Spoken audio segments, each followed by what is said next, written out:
आणि योगिता ब्लॉग मध्ये तुमच्या सर्वांचं स्वागत आहे।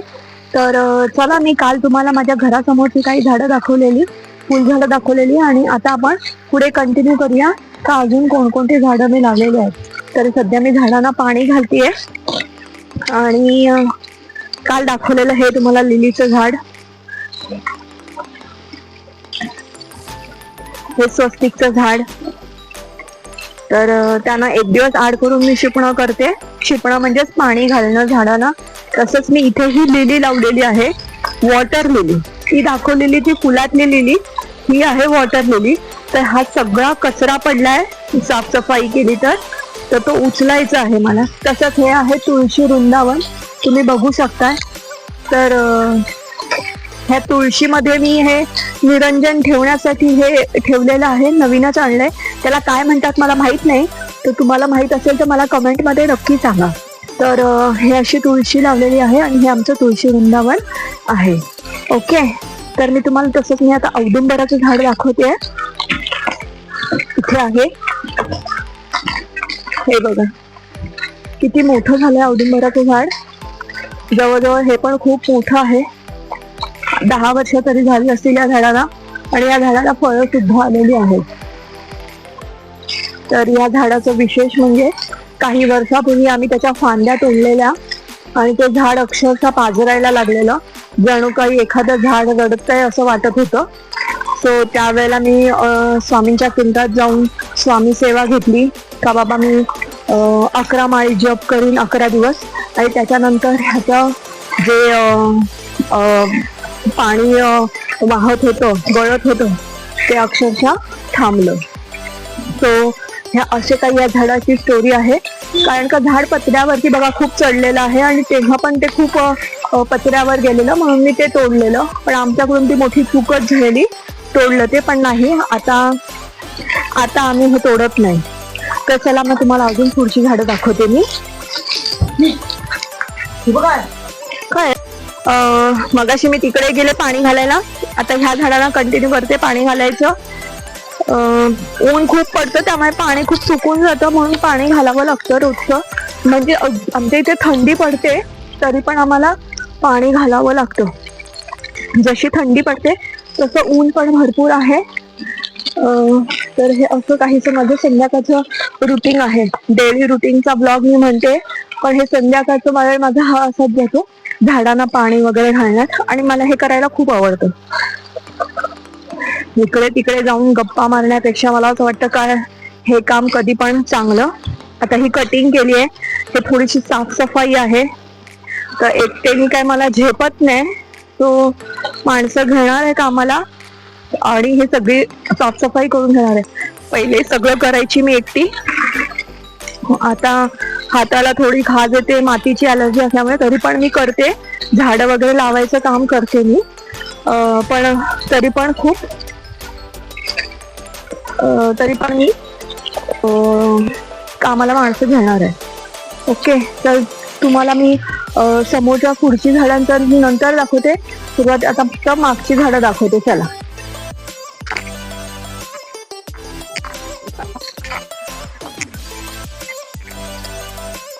ही आहे आमची मागची साईड। तर तिकडे बघू शकताय त्या साईडला सगळी केळी लावलेली आहेत, पण आपण तिकडे नंतर जाणार आहोत।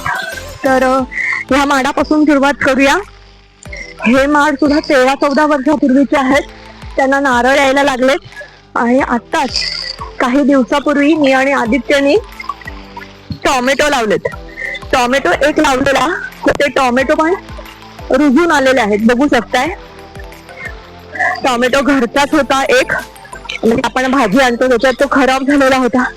तर फेकून देण्यापेक्षा म्हटलं चला लावूया, बघूया रुजतोय का। तर त्याची कितीतरी सारी झाडं तयार झालेली आहेत। सॉरी हा, पाणी उडालं म्हणून सॉरी म्हणाले त्याला।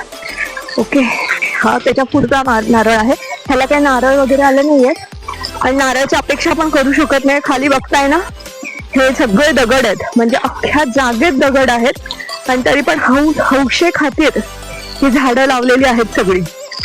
त्याच्यातून फळाची अपेक्षा अजिबात नाहीये, कधी जेव्हा येतील तेव्हा येतील, पण अपेक्षा नाही करायची.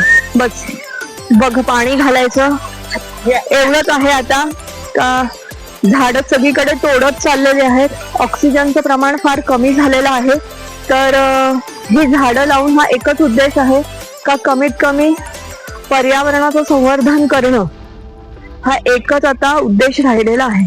प्रत्येक वेळेला आपण नारळ लावले, आंबे लावलं, हे लावलं, ते लावलं, आपण पेक्षा करून इथे मी पावसाळ्यात काही वर्षापूर्वी आळू लावलेला होता, तर त्यातला हा एकच कांदा तेवढा जिवंत आहे. हे सगळं मला साफ करून घ्यायचं आहे. कदाचित ह्याच्या खाली ते कांदे असतील सुद्धा. ओके, तर हे आहे चिकूचं झाड. आता सध्या नाही येत, पण पावसाळ्यात ह्याच्यावर एवढे चिकू येतात का बोलून सोय नाही. 500 चिकू येतात आणि चिकू पण इतका गोड आहे ना का खूप गोड, खूप छान लागतो. पक्षी तर खातातच आणि आम्ही पण खातो, पण छान आहे चिकू. तर हा चिकू सुद्धा या नारळांसोबतचाच आहे. वर्षात आम्ही त्यांना नेहमी खत पाणी वगैरे घालतो, बस याच्या व्यतिरिक्त काही नाही, पण छान आहे चिकू. चल पुढे जाऊया. पुढे आपण चहापत्ती दाखवते तुम्हाला.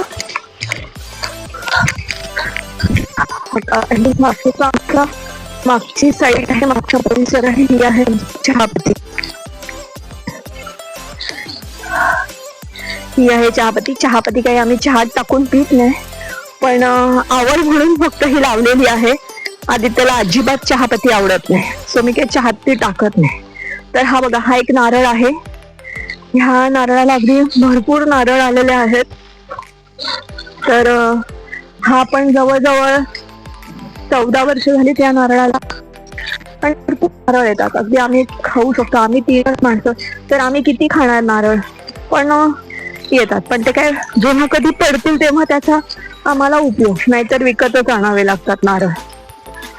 त्याच्यानंतर हा बघा, हा पण इथे एक असा आळू लावलेला आहे. आळू वड्या मी फक्त गणपतीतच करते, बाकी कधी करत नाही. पण आळू पण भरपूर आहे.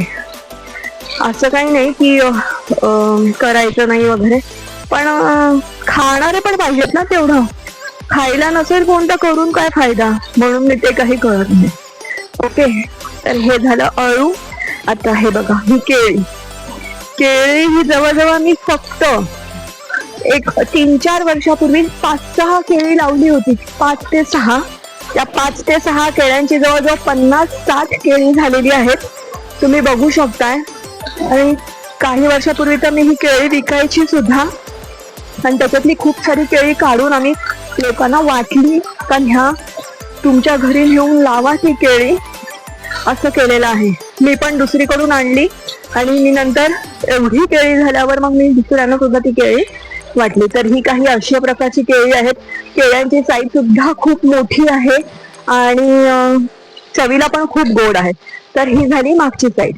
तर बघा तुम्ही, आणि त्याच्यातच एक असं छोटंसं पपईचं झाड आलेलं आहे. पपई कधी येतील तेव्हा मी तुम्हाला नक्की दाखवेन. पण आमच्या इथले पपई पण 2-3 प्रकारचे असतात. एक सीडलेस असतो आणि एक विथ सीड असतो. तर सीडलेस पपई सुद्धा खूप छान गोड लागतो.